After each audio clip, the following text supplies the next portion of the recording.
আসসালামু আলাইকুম। আজ আমি হালিম রান্না করব।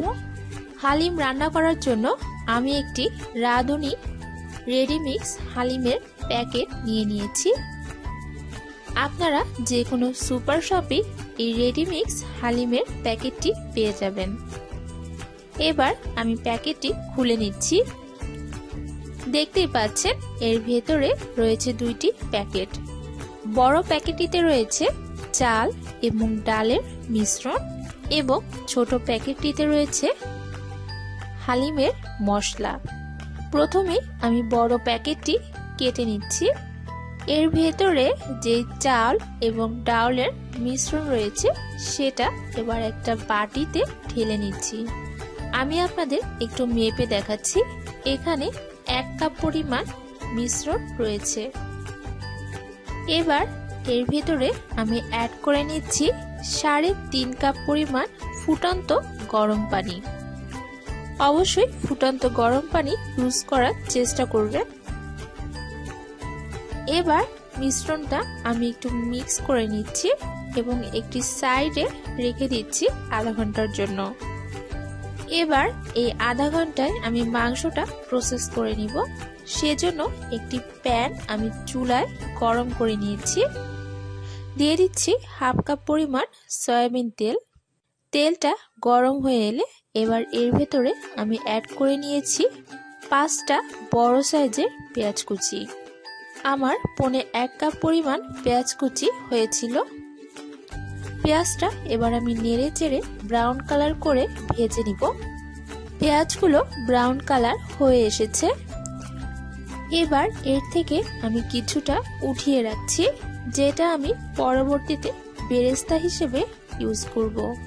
অ্যাড করে নিচ্ছি 1 টেবিল চামচ পরিমাণ রসুন বাটা, 1 টেবিল চামচ আদা বাটা। এবার একটু নেড়ে চেড়ে বেশ কিছুক্ষণ ভেজে নিব। দিয়ে দিচ্ছি 1 চা চামচ পরিমাণ লবণ, লাল মরিচের গুঁড়া দিয়ে দিচ্ছি 1 চা চামচ পরিমাণ। এবার সেই হালিমের মশলাটা অ্যাড করে দিচ্ছি।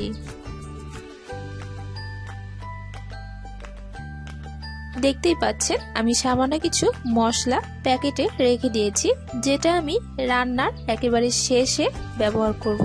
এর ফলে হালিমের থেকে খুব ভালো একটা ঘ্রাণ আসে। মশলাগুলো কিছুক্ষণ নেড়ে চেড়ে ভেজে নিচ্ছি।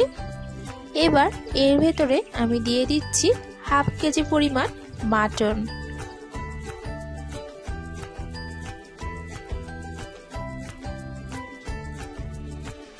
মাংসের সাথে মশলাগুলো খুব ভালো করে মিশিয়ে নিচ্ছি।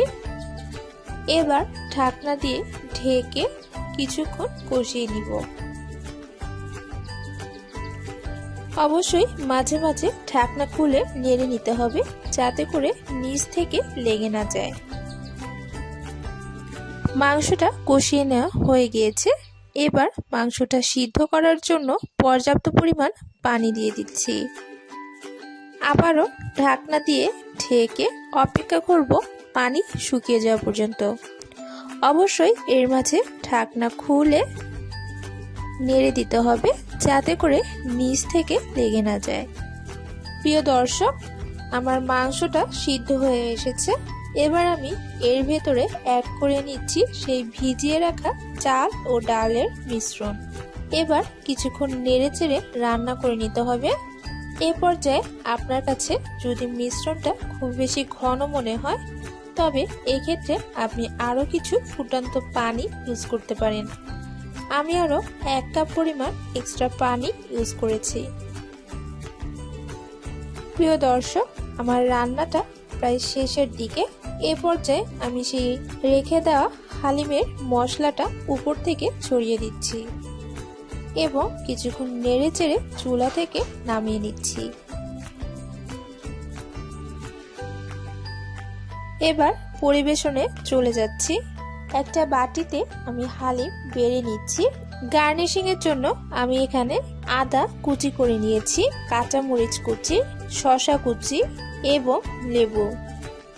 উপর থেকে দিয়ে দিচ্ছি আদা কুচি, শসা কুচি, কাঁচামরিচ কুচি, পেঁয়াজ বেরেস্তা এবং লেবু।